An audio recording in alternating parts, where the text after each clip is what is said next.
That's right, we're bringing back the Week in Geek. What's going on, geeks? My name is Cody Armour, and it is Friday, and so every Friday we will be doing this thing that we used to do a long time ago, where I just quickly catch you up on everything going on in the world of geek. Video games, movies, anime, whatever. You can catch it all right here. So let's get started. First of all, getting some of the gaming stuff out of the way. Today, there are two different major DLC releases coming out. First of all, I don't know if anyone still plays Destiny, but the new DLC, Rise of Iron, released about 3 days ago, September 20th, and the raid for the game is live today. You know, raids, those things that you can't beat if you don't have any friends.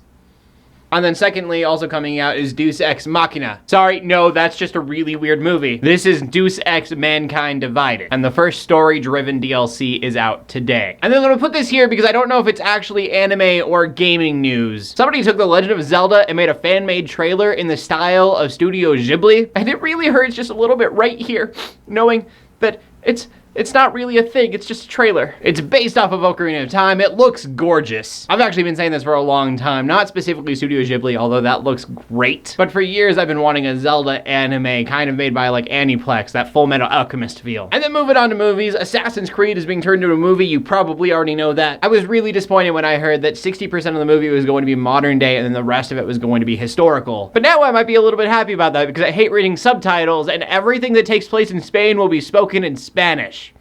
If I wanted to read subtitles, I would look for an anime that I can't find the dub for, or Passion of the Christ. A lot of people are actually really excited about this. It brings a lot of authenticity. I get it. I'm just lazy. I don't want to read. But going on from that, we go into some Marvel news, and just so you guys realize, Marvel is probably going to be mentioned in every single one of these shows. Just full disclosure. The first story is that Marvel is looking at another decade of movies. And to be clear, we're not talking about movies up until 2026. We're talking about movies up until 2030. Basically, they have everything planned out to the end of this decade, and they're working on all of that, but now they're looking at what they can do for the next 10 years. Here, Marvel, this is a stick. You can use it to beat a dead horse. I'll be honest, I don't want Marvel to ever end. I do, however, realize that by 2030, Tony Stark will probably not be Robert Downey Jr. In fact, he probably won't even have Tony Stark. It'll probably be a different Iron Man. If you ask me, I think Doctor Strange should just ruin everything and then they have to reboot the entire series over because of a dimensional collapse. I do like what was said, though, and that is that Marvel has taken the superhero genre and no longer made it a genre. You have comedies, political thrillers, heist movies. It allows them to turn superheroes not into a genre, but a class, and so they have all of these genres of movies they can make within it. But that's for Marvel down the road. I also have news for Marvel, hopefully very, very soon. Getting into TV news, there are some heavy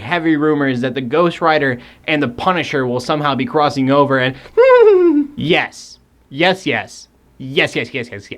the reason that this is spreading is because during the Agents of S.H.I.E.L.D. premiere, Gary Conway was brought up on stage, and he wasn't introduced as someone who had created a GhostRider, because he had, but not the GhostRider that's on the show, but as the creator of the Punisher. When he was introduced, it was also mentioned that you will understand why all these people were brought up here later in the season. I am so incredibly stoked. And then final story of the day, there is something worth mentioning about Netflix. You may or may not have noticed, but Netflix originals are fantastic. Dark, but fantastic. Well, it seems that Netflix knows this because they have come out and stated that they are hoping to have 50% of their content be original content, which, let's be honest, is very similar to how I live my life. If 50% of my content is original, I've done good. No, I'm super excited about this. Netflix originals have had their flops for sure, but I have seen so much gold come out of that program. My only concern is that when doing this, they're probably trying to keep everybody on Netflix, obviously, so you're actually cutting your cable cord, which is what everyone's trying to do right now. And with all the superhero TV shows on cable, that's just not gonna happen for me, so I worry that they have so much good content on Netflix that I miss part of it. Not a terrible problem to have, but still, I don't want to be overwhelmed with Netflix originals. Question of the day, what would be your favorite Marvel crossover if you could have anything from the movies, TV shows, and Netflix? And as much as I want Hulk versus Wolverine, because that would be awesome, let's try not to count the X-Men because they're not part of that cinematic universe. As always, please leave your comment in the comment section down below with your answer. Make sure you check out geeksandgrace.com for more geeky content. This is The Week in Geek. My name's Cody Armour, and we will see you next Friday.